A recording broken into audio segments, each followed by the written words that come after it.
Bapa kepada Allahyarham Muhammad Adib, Muhammad Kasim Abdul Hamid meluahkan rasa kecewa dengan kelewatan pihak berkuasa menyelesaikan kes kematian anaknya yang meninggal dunia semasa bertugas di lokasi rusuhan di tapak kuil Sri Maha Mariaman Subanjaya 2 tahun lepas.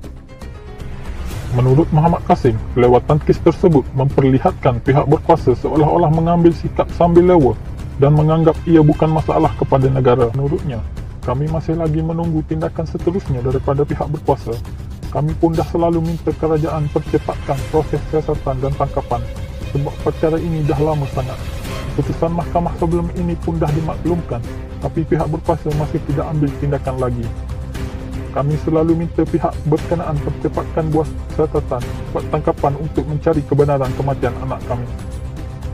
Kami sekeluarga rasa cukup kecewa dengan sikap yang ditunjukkan oleh kerajaan, seolah-olah sambil lewa, seolah-olah ia bukan masalah bagi kerajaan, katanya ketika dihubungi. Disember lalu, kerajaan memberi jaminan akan mengambil tindakan sewajarnya untuk memberi keadilan buat keluarga Allahyarham Muhammad Adib. Menteri di Jabatan Perdana Menteri, Parlimen dan Undang-Undang, Taqiyuddin Hassan berkata, setakat ini pihak Jabatan Peguam Negara masih menunggu hasil siasatan polis yang difahamkan kini di peringkat akhir sebelum tindakan seterusnya dapat diambil.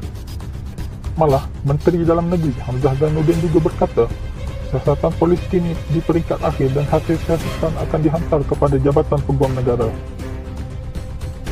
Bagaimanapun, difahamkan sehingga kini masih tiada tindakan lanjut dibuat oleh pihak kerajaan.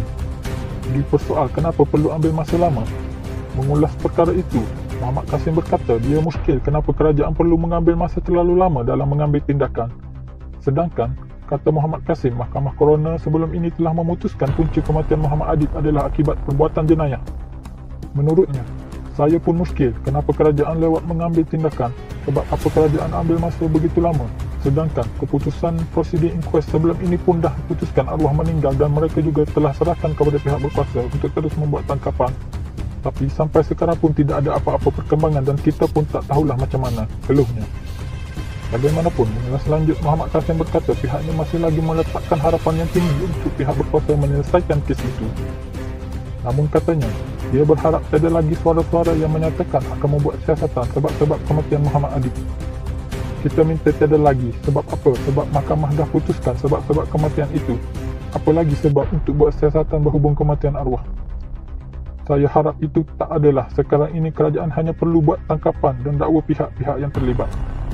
Dan buat masa ini, kami ambil langkah tunggu dan lihat.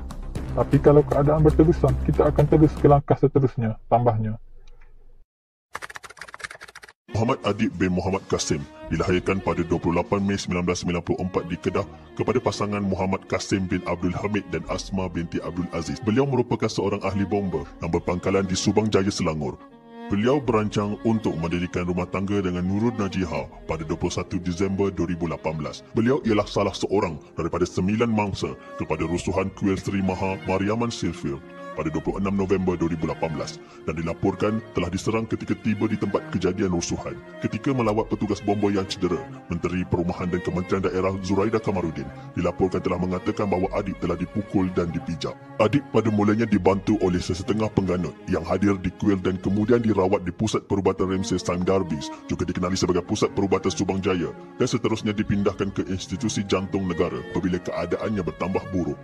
Pada 29 November, Menteri Kesihatan Dr. Zulkifli Ahmad melaporkan bahawa ahli bomba ini telah pulih dengan baik. Kecederaan Adib pada mulanya dilaporkan ialah kesan dipukul oleh para rusuhan. Namun, ia dituntut oleh pihak berkuasa kuil bahawa ada video yang disebarkan bahawa ahli bomba yang cedera itu dilanggar oleh lori bomba yang sedang mengundur. Kenyataan ini kemudiannya disangkal oleh Ketua Pengarah Jabatan Bomba dan Penyelamat Muhammad Hamdan Wahid yang menyusuli kenyataannya dengan membuat laporan polis mengenai kenyataan yang salah.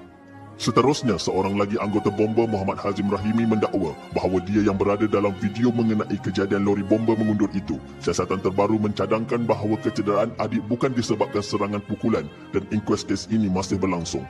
Prosiding inquest berakhir pada 27 September 2019 apabila Mahkamah Coroner memutuskan punca kematian Adib ialah akibat perbuatan jenayah oleh 2 atau lebih individu yang tidak dikenali. Muhammad Adib ialah satu-satunya mangsa yang cedera semasa rusuhan apabila rakannya Hazim secara tidak sengaja meninggalkannya secara terbuka. Selain kecederaannya, lori bomba yang dinaiki beliau dirosakkan oleh para rusuhan.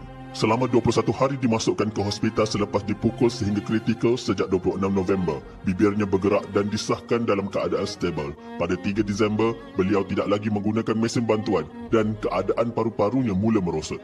Pada 17 Disember 2018, beliau disahkan meninggal dunia oleh Menteri Perumahan dan Kerajaan Tempatan Zuraida Kamarudin di IJN pada jam 9.41 malam. Beliau diterbangkan oleh helikopter ke kampung halamannya di Kedah di mana beliau dikebumikan selepas solat Zuhur pada 18 Disember 2018.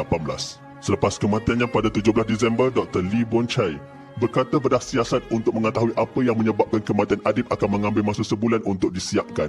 Perdana Menteri Malaysia Tun Dr. Mahathir Mohamad dan isterinya Tun Dr. Siti Hasmah Muhammad Ali dan kira-kira 100 pegawai dan ahli JBPM memberi penghormatan terakhir kepada Muhammad Adib.